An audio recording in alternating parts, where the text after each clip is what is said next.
Welcome back to the Viking Update Show. He's John Krawczynski from The Athletic. I'm Jim Souhan from the Star Tribune and TalkNorth.com. This is TalkNorth.com, and we're coming to you from the Aquarius Home Services Studio. Scott for Aquarius, where we make home services easy. Summer's wrapping up and those cold, crisp mornings are on the way. Is your furnace ready for the change of seasons? Upgrade now with 36 months 0% financing and stay comfy from the last warm afternoon to the cold winter ahead. Beat Mother Nature at her own game. Schedule your free estimate at AquariusHomeservices.com. Financing based on credit approval. Aquarius, earning the right to be recommended. Hey, this is Randy Shaver. Along with Kevin Gorg, we host the show Fantasy Huddle on Talk North. Each week, we're going to break down the matchups for the NFL season and try to give you the best chance to win your fantasy football games each and every week. Join us for Fantasy Huddle on Talk North. The show is also presented to you by Onyx Hunt and the Minnesota State Lottery. Welcome back to the Minnesota State Lottery. Also, check out John Krawczynski on the John Krawczynski Show. Recently had a big live show at Head Flyer Brewing, one of our more popular shows, and the Wolves are ramping up right now. It's a fascinating team. But, of course, nobody's as fascinating on a relentless basis as the Minnesota Vikings. My God, all the drama in Europe, come back, still don't know who's going to be the quarterback when they come out of the bye. It's pretty amazing stuff. But we have to start with the quarterback position, and let's start here. First of all, usually when we cover a Vikings game, we're pretty high up. And listen, it's a great press box. I have no complaints, but we're fairly high up, and it's kind of like watching, ants on a faraway field, and you watch replay to see everything that's happened. I will say in Tottenham Hotspur Stadium, the seats were right down near the field. You could see and hear everything. And watching Wentz lead them on that last drive, go 9 for 9 behind a line with only one offensive line starter. And he's managing behind that group against a very good defense. Takes them down. There's 9 for 9. The last three passes all to Jordan Addison. Score the game-winning touchdowns. Survive that trip. Stay in the hunt. The reaction I saw on the Vikings sideline from fairly up close kind of reminds you why we love sports. It reminds you why the NFL is just so captivating. I mean, all these guys just, exulting over that, winning that game in that way. It was really cool. And before we try to figure out who's going to play and how all this is going to play out, I will say that I had not heard great things about Carson Wentz coming into his time with the Vikings, either as a backup player or a guy to have around. He might have saved the season with that last drive. He seems to be behaving like a complete pro, a veteran, a guy who works well with McCarthy. I watched them on the practice field in London and in Dublin, and it looked like McCarthy and Wentz are getting along great. So I just got to give Carson Wentz really high grades for how he's handled this difficult position.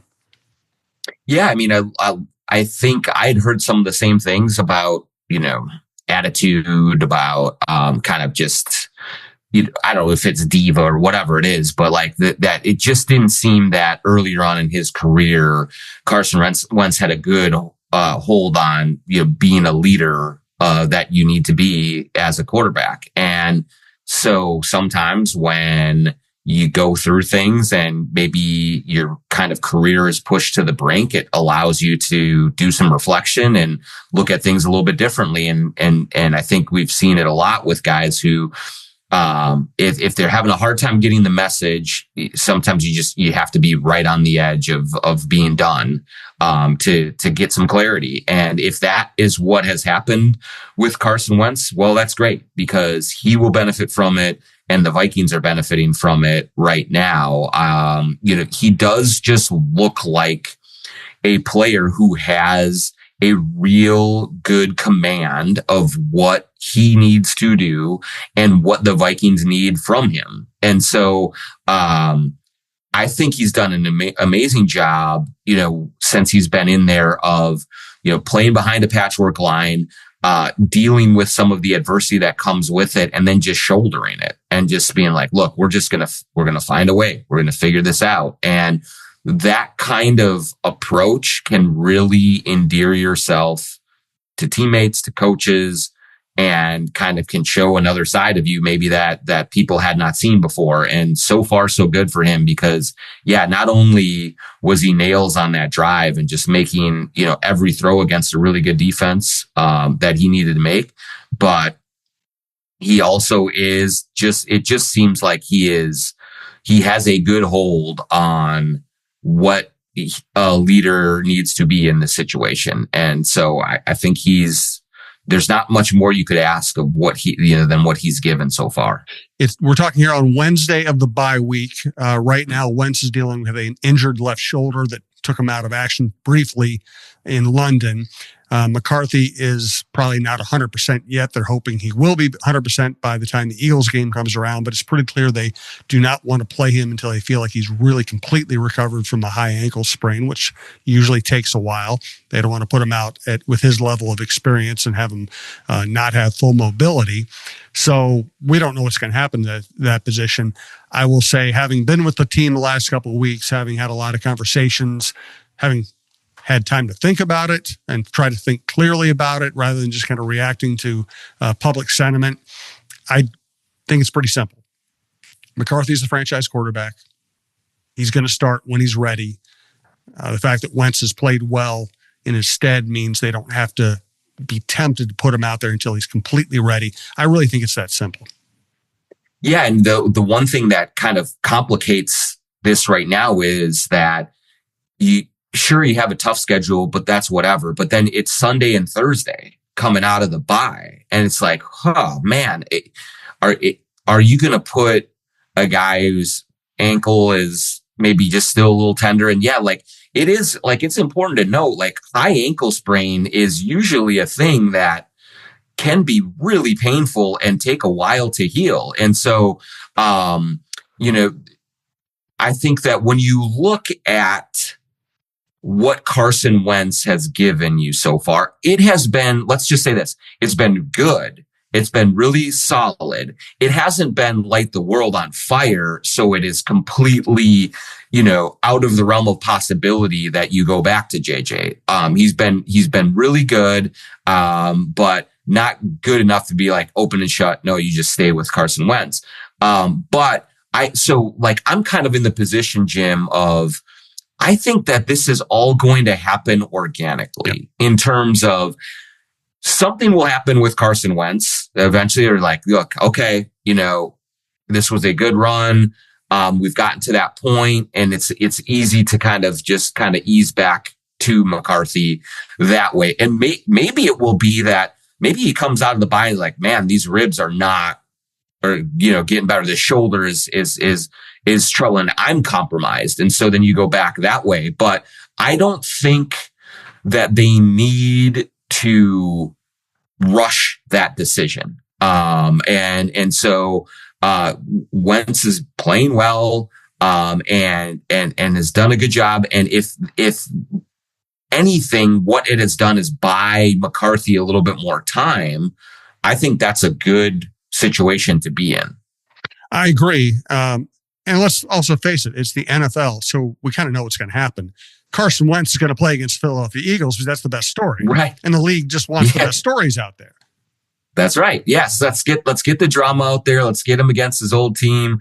Eagles look a little bit, mortal, this year now. And so why not? Let's just drum up as much intrigue as possible. And the league is very good at doing that. And you and I will both be, happily sitting in our seats and watching that game and kind of like, putting our fingers together and say, let's go. Let's see how we can ramp this thing up. Well, and I think Nick Foles and Mike Zimmer should come in and do the galley horn, Yes, absolutely. Yes. Let's do it.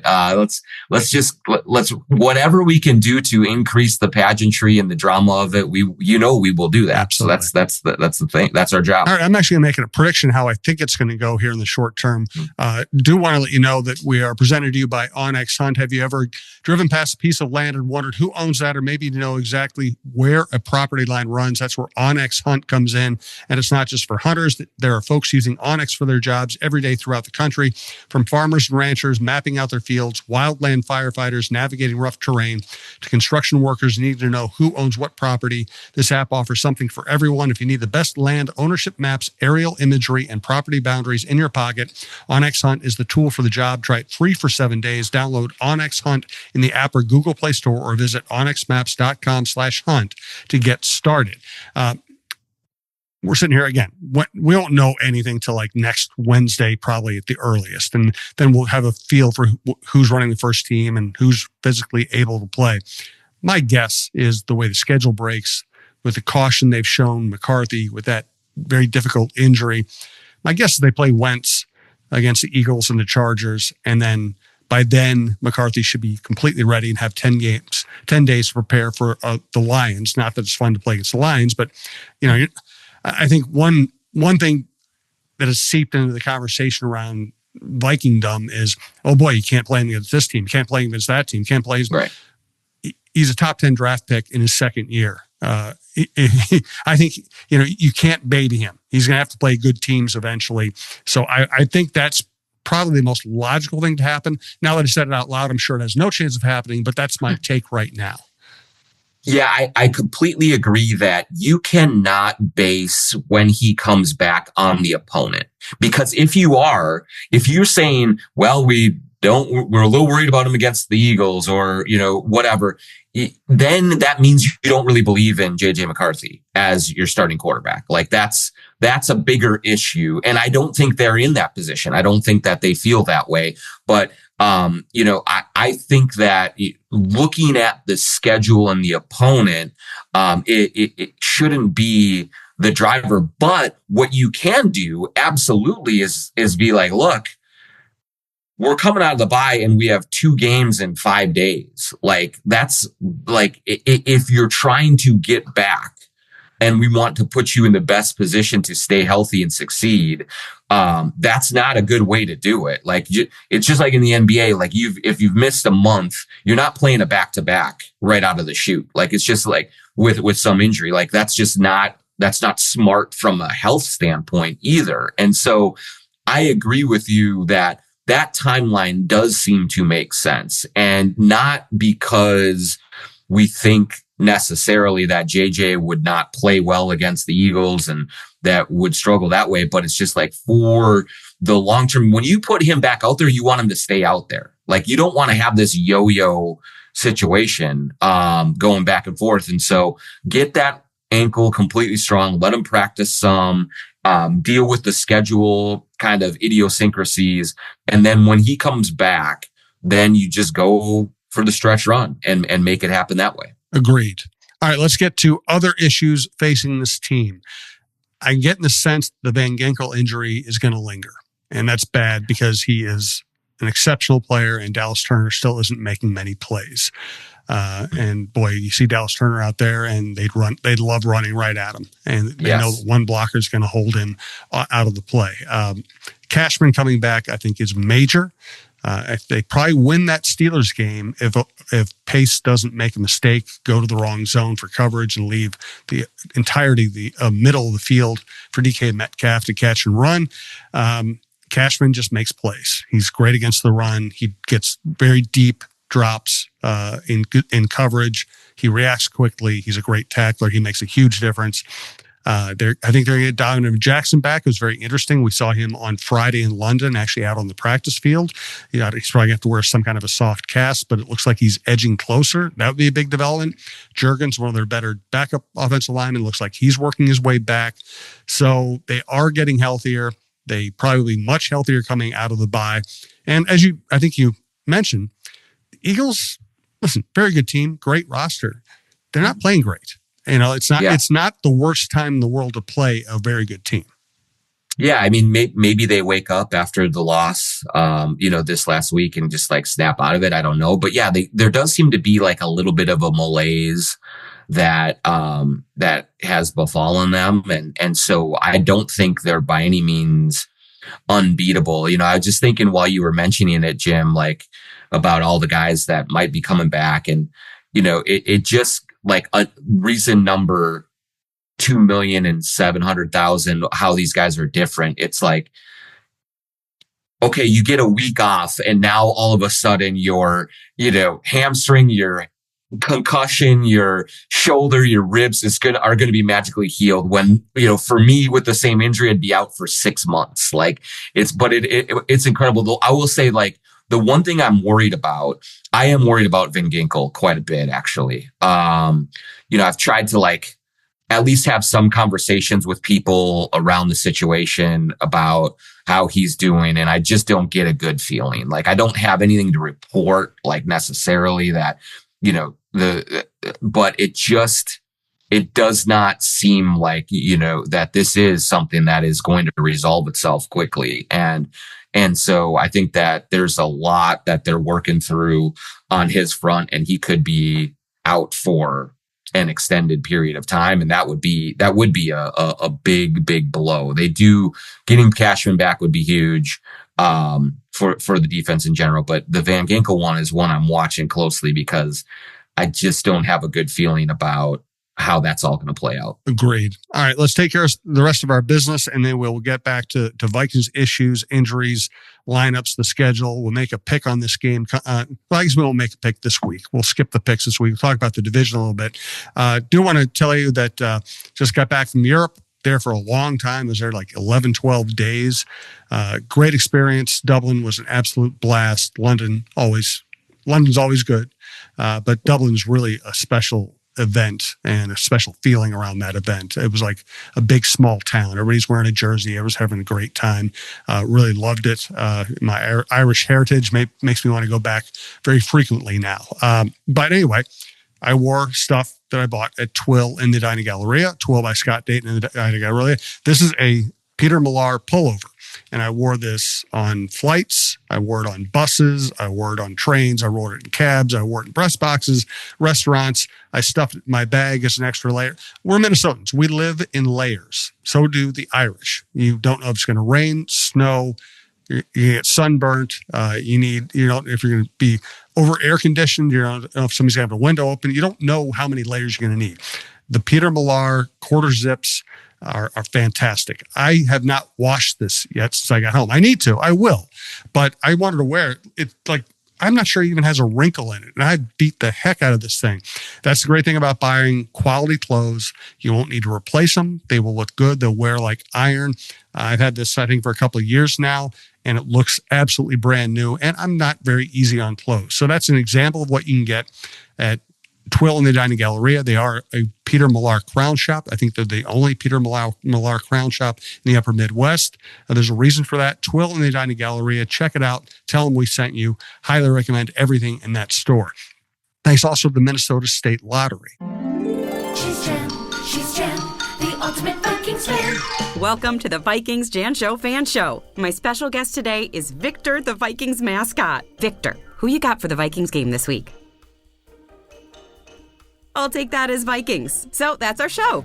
We'd like to thank our sponsor, the Minnesota Lottery, who reminds you this could be your year. So play the new Vikings Scratch game for a shot at $100,000, game tickets, and more. Minnesota Lottery. I'm in. Must be 18 or older to play. And here's Talk North star Michael Russo for Clamshell Beach Resorts.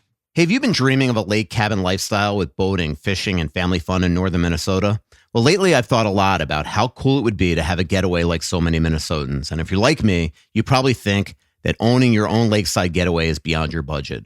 Well, if you think lake cabin real estate prices keep going up, well, think again. This is Russo, and I'm here to tell you there is an affordable way to enjoy a cabin lifestyle and all that goes with it. And yes, I said affordable.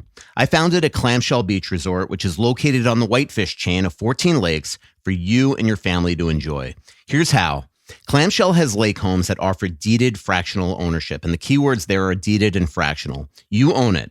Imagine having 5 weeks a year to enjoy Clamshell with its beaches, pool, and lodge that's full of kids' activities. Is golf your game? There's a great golf course right across the road. Like winter sports? Well, you can go ice fishing, cross-country skiing, or snowmobiling right out the door at Clamshell. And there's no maintenance, no grass mowing, no snow removal. It's done all for you. And you can own a share of Clamshell Beach Resort at an affordable price. To learn more about ownership opportunities at Clamshell Beach Resort, go to cottagesonwhitefish.com or contact Pat Egan at 612-220-9819. That's cottagesonwhitefish.com or Pat Egan at 612-220-9819. All right. So I feel like we kind of forget in every offseason just how crazy NFL seasons are, because we tend to talk in absolutes and we tend to look at quarterback play and, who was good last year. Then you get in the season and you just see weird upset after weird upset. The Bills losing to the Patriots at home, the Eagles losing. I mean, so many good teams lost. And let's face it, after week one, it looked like the Packers might be the best team in the NFL. And since then, they've had a bad loss to Cleveland and kind of an inexplicable tie with Dallas, and doesn't look like they're the best team in the NFL anymore. The Lions looked terrible in week one. They've looked great ever since. I think the Bears are still a work in progress at best. But I mean, at this moment, how has what has happened in the first 5 weeks altered your view of this conference and this division?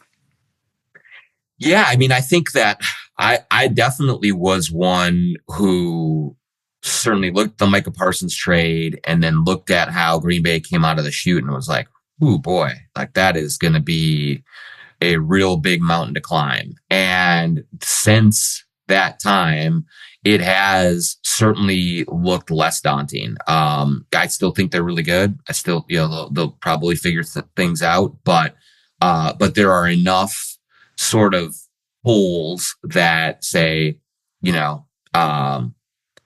that make me stick with what I said at the start, which I think Detroit's the best team. I think that they're the most talented team in the division. And they Dan Campbell has done a good job of, I think, so far answering that, hey, he's going to be okay with new coordinators.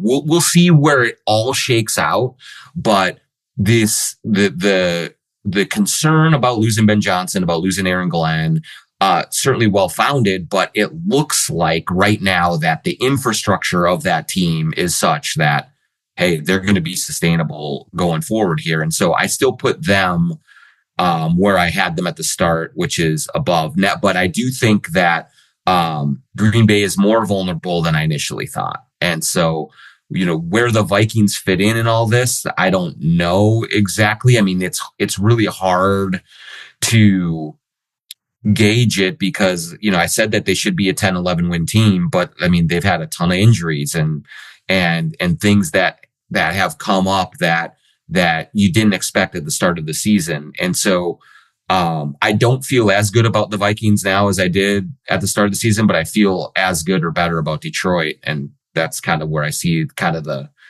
landscape of the North, at least in the NFC. I love Tampa Bay right now. I love Baker Mayfield. I love Ibuka. I love the way that they're playing.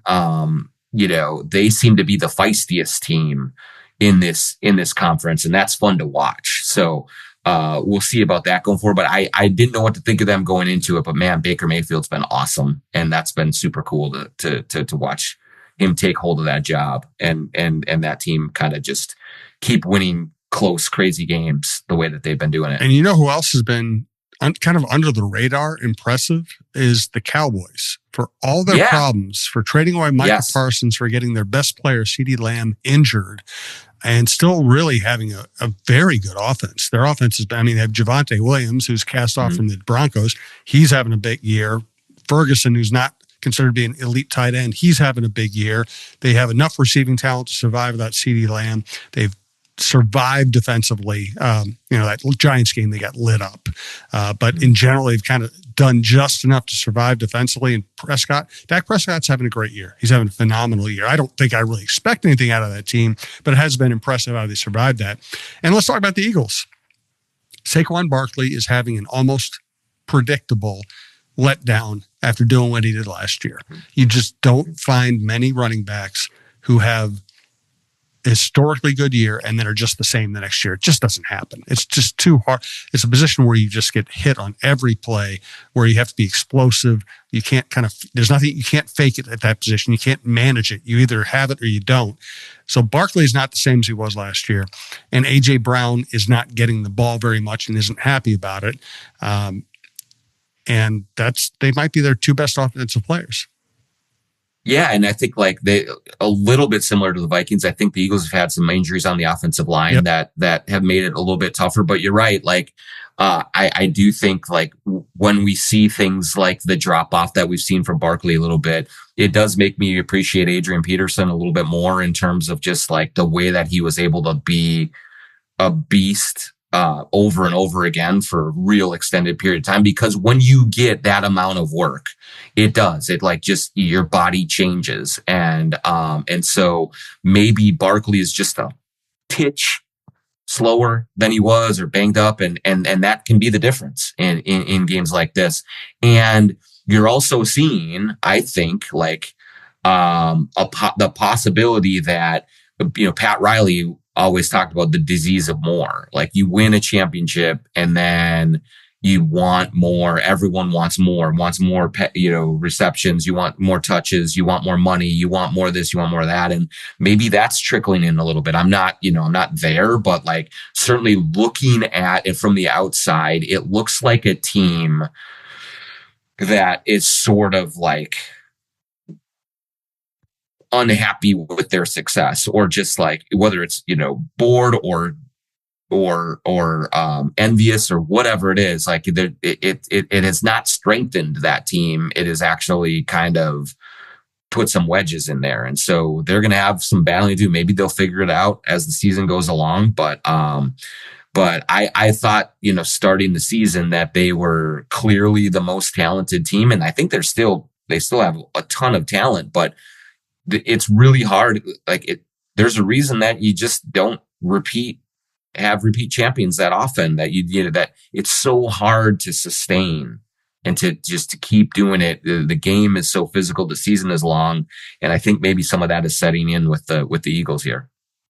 Yeah. And, I also look at that team and remember that last year, they went down to Tampa Bay before. I think it was before we really realized that Tampa was really legitimately good too. Tampa beat them, and Hurts was kind of sniping at his head coach, and that team looked like they were a mess about a year ago. And they did. Yeah, Sirianni was going to get fired in like week 2. Yeah. So I do think that group can figure it out. I just don't think they have the explosive offensive talent that's going to make them special. I think they're going to be good. I just don't think they're going to be special this year. So I don't expect them to repeat at this point. And it leads into, our updated look at that schedule, the 4 seemingly unwinnable games they're going to face after the bye. Eagles, still a very tough challenge, but you're playing them at home and they're not playing great. At least you may have a fighting chance. Then Chargers, I love what Jim Harbaugh's doing. I think that Herbert's having a great year. They have excellent receivers, but they just they've lost their 2 starting running backs. So Marion Hampton is out on IR. Najee Harris, who's going to be his primary backup, is out for the year with an Achilles. And their offensive line banged up. And their offensive line is also banged up. So very well-coached team, very good team, great quarterback. Again, not a completely unwinnable game. Detroit at Detroit, that might have to take that one on the chin. Some of these games are scheduled losses. Then the Ravens, home against a Ravens team that is devastated by injuries, that has no defense right now, that is Lamar Jackson hurt. If you can survive that 4-game stretch, you got a chance. For sure. And this was always too, Jim, like the looking at this season, why I said, 10 to 11 wins was like, you were not going to win 14 games this year. And so in a season like that, where if you win 10 games, you're losing 7, like that's a lot. And so you're going to take lumps in a season like this. You hope that by the end of it, you have got your team healthy, that you figured some things out, and that once you get into the playoffs, that you can win a game or 2, you can make a run. But this was always going to be a season, I thought, that you were going to look at it and say, yeah, there's going to be weeks where, man, it just doesn't look good. And then there's going to be weeks where you put things together, you scrape things out, and you get there. And I mean, 10-7 is just a little bit better than winning every other game. And so, but that's a successful season. And so I like that all, the recipe for that all seems to be there still for this team. And, you know, we'll see what happens with Wentz and McCarthy, and we'll see what happens with some of the health, of some of their guys, especially on defense. But, I'm not really shocked at the way that things are right now. They're 3-2. It hasn't been necessarily pretty, but this is kind of what a 10-7, a 9-8 season starts to look like. Yeah, I agree. And I think, listen, they didn't play well against Atlanta, and Atlanta had a really good night. So you just have to sometimes you just get beat. I think the Pittsburgh game is one they might end up regretting when they look back later in the season. If they don't give Metcalf a free touchdown, if, you know, I think Wentz had a couple of passes tipped, one for an interception. And, you know, Jordan Mason has been outstanding at running the ball. He had a fumble. I just felt like there were mistakes made during that game that were kind of unforced errors. And I feel like they should have won that game. But yeah, 3-2. You're gonna have games like that too. Let's wrap up this week's show, since we're not going to do a pick of the Eagles game this week. Pick one player you think is going to be key to the rest of the season. One non-quarterback who might be kind of a swing player, or somebody we haven't talked about, who you think could be a key to the rest of the season. Or I'll go first. Yeah. If you go first. Mine is TJ Hawkinson. I was thinking about it. Okay. Well, yeah. we can agree too. You know, I got one, but yeah, go ahead. You know, and he made a big catch in the fourth quarter. You know, he still has the hands. He seems to be pretty healthy, but he just hasn't had a great season yet. And of course, he's dependent on quarterback and offensive line play and all that. I would just think he'd be the logical. Precede this by saying Justin Jefferson's always going to be the focal point of the offense, of the game plan. You're always going to have to get him the ball. He showed again on Sunday that you throw it anywhere near him, he's going to catch it. Of course, he should get the ball a lot. Addison had a great game, but I just think that Hawkinson could end up being J.J. McCarthy's best friend. Just somebody who's big, who's always open in the middle of the field. You don't have to throw, a bullet 30 yards out into the sideline to get a completion. You can run after the catch a little bit. I just would like to see, whether it's physical, game plan, mental, familiarization with the quarterbacks, whatever, I would like to see Hawkinson be a little bit bigger part of the offense. Yeah, I'll say, I was watching the game on Sunday, and right before he made that one big catch, the thought crossed my mind is, where the bleep is TJ Hawkinson? Where's he been? He just has not. I anticipated that he was going to be much more involved and much more effective at the start of this season than he has been. And then he comes through and made a big catch. And I do think they have to find a way to utilize him more. I think about McCarthy at Michigan with Loveland. He does like to throw to his tight ends. And so that does make a lot of sense. And it's also a good one because it could go either way. Maybe it just doesn't work, and maybe he's leveled off in his physical ability or whatever it is, and he doesn't deliver. And if he doesn't, I think that's going to make it a lot harder on this offense. But he also is capable of becoming more of a primary threat again, and that would really open things up.